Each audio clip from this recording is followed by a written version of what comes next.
Hi students, welcome to ICAN Max. இன்னைக்கு நம்ம கிளாஸ்ல என்ன பார்க்க போறோம் அப்படின்னா 10th CBSE Max Chapter 4 Quadratic Equationல Exercise 4.1ல Question number 2 பார்க்க போறோம். வாங்க.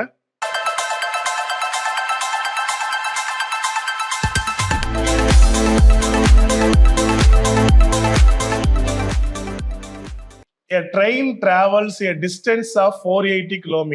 ஒரு ட்ரெயின் வந்து எவ்வளவு டிஸ்டன்ஸ் டிராவல் பண்ணிருக்கு? Distance travel 480 km. Okay, at a uniform speed. If the speed had been 8 km less, then it would have taken 3 hours more than to cover the same distance. ஒருவேளை speed வந்து 8 km குறையும் போது time taken 3 hours அதிகமா எடுத்துக்குது. ஏற்கனவே போன டைமை விட 3 hours அதிகமா எடுத்துக்குது. We need to find the speed of the train. The question என்ன அப்படி கேட்டிருக்காங்கன்னா, represent the situation in the form of quadratic equation. இந்த சிச்சுவேஷன் நம்ம என்னவா செய்ய போறோம்? குவாட்ரேட்டிக் ஈக்குவேஷனை கன்வெர்ட் பண்ண போறோம். எப்படின்னு பார்க்க போறீங்க. இப்ப let speed of the train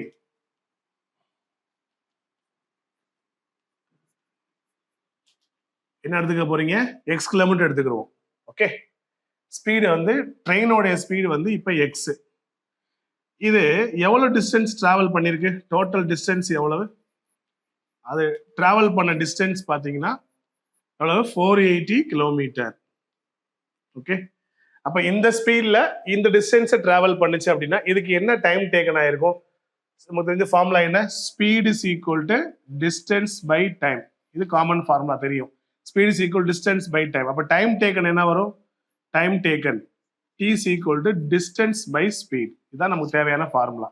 அப்ப இந்த ஸ்பீட்ல இவ்வளவு டிஸ்டன்ஸ் டிராவல் பண்ணிருக்கு. அப்ப இதுக்கு என்ன டைம் டேக்கன் ஆயிருக்கும் அப்படின்னா time taken equal to distance by speed. எவ்வளவு? 480 டிஸ்டன்ஸ், ஸ்பீடு வந்து எக்ஸ். இது டைம் டேக்கன். ஓகே, இப்ப பாருங்க. அடுத்து ஒருவேளை if the speed had been 8 km less, இப்ப ஸ்பீடு வந்து 8 km லெஸ் ஆகுது. இப்ப speed decreased 3 km. Speed decreased 3 kilometre speed குறைஞ்சிச்சுன்னா இப்ப ஸ்பீடு என்னவா இருக்கும்?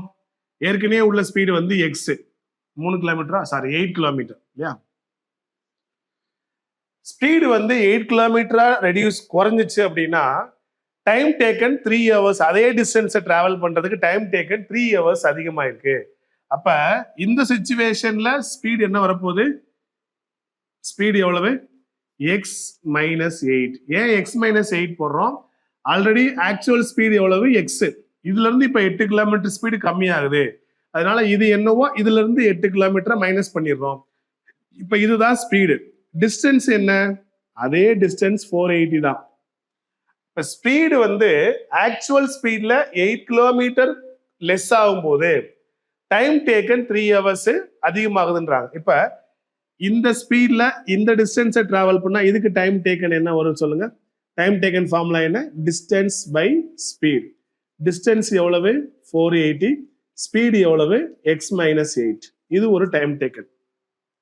இது ஆக்சுவல் ஸ்பீட்ல உள்ள டைம் டேக்கன். இது ஸ்பீடு ரெடியூஸ் ஆனதுக்கு அப்புறம் உள்ள டைம் டேக்கன். இது ஒரு டைம் டேக்கன், இது ஒரு டைம் டேக்கன். ஓகேவா? ஃபார் எக்ஸாம்பிள் இது டைம் 1 வச்சுக்கோ, இது டைம் 2 வச்சுக்கோ, நம்ம அண்டர்ஸ்டாண்டிங்காக.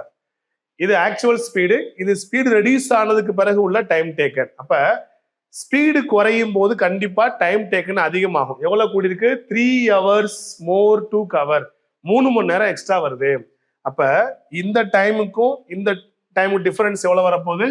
அதாவது T2 minus T1 time difference வந்து 3 hours. ஏன் T2 மைனஸ் T1 போட்டிருக்கோம்னா ஸ்பீடு குறைஞ்சதுக்கு அப்புறமா கண்டிப்பா இந்த டைம் டேக்கன் இதை விட அதிகமா தான் ஆயிருக்கும். அப்ப இதுக்கு தான் டைம் டேக்கன் அதிகமாயிருக்கும். ஃபார் எக்ஸாம்பிள் இதுக்கு 2 ஹவர்ஸ்னா இதுக்கு 5 hours, இதுக்கு 5 ஹவர்ஸ்னா இதுக்கு 8 hours, இது 10 ஹவர்ஸ்னா இது 13 hours. அந்த மாதிரி 3 hours அதிகமாயிருக்குன்னு சொல்லியிருக்காங்க. அதனால இந்த ரெண்டோடைய டைம் டிஃபரன்ஸ் எவ்வளவு? 3 hours. அப்ப டைம் 2 நம்மகிட்ட என்ன இருக்கு பாருங்க, 480 by x minus 8. இங்க டைம் 1 என்ன இருக்கு? 480 by x. அவ்வளவுதாங்க. இதை சால்வ் பண்ணா போதும். பாருங்க, இப்ப நம்ம என்ன பண்ணலாம்? இந்த 480 காமனா வெளியே எடுத்துருவோம்.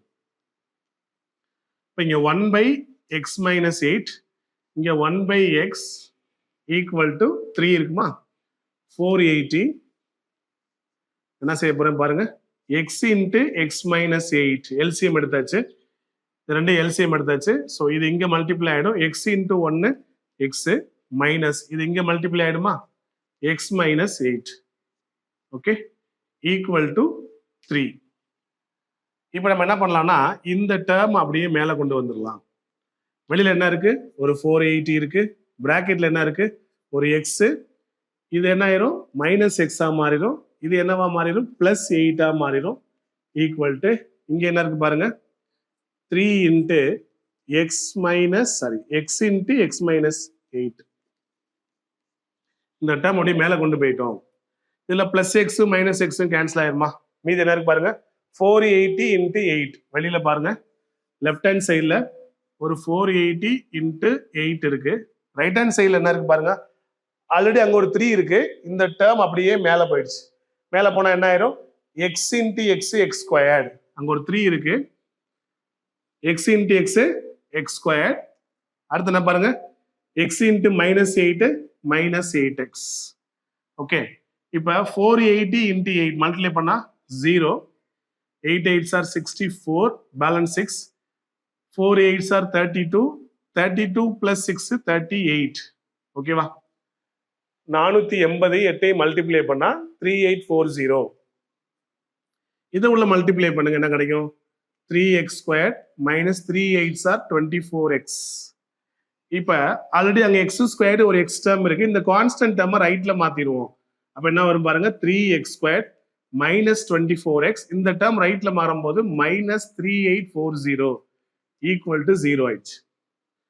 என்ன பண்ணலாம் எல்லாத்தையும் 3 ஆல பண்ணலாம் எல்லாம் மல்டிபிள்ஸ் ஆஃப் 3 இருக்கு 3 ஆல பண்ணும்போது இது x ஸ்கொயர்டா மாறிடும் இது 8 3s are 24 அடுத்து இங்க 1 3 is 3 இங்க 2 3s are 6 balance 2 8 3s are 24 0 equal to 0 புரியுதுங்களா இதான் ஃபைனல் ஈக்குவேஷன் நம்ம எல்லாமே இதுல 3 காமனா இருக்கிறதுனால எல்லாத்தையும் 3 அப்படின்ற டேர்மால டிவைட் பண்ணிடுறோம் so this is a final required equation இதுதான் நமக்கு தேவையான அந்த குவாட்ரேட்டிக் ஈக்குவேஷன் ஓகே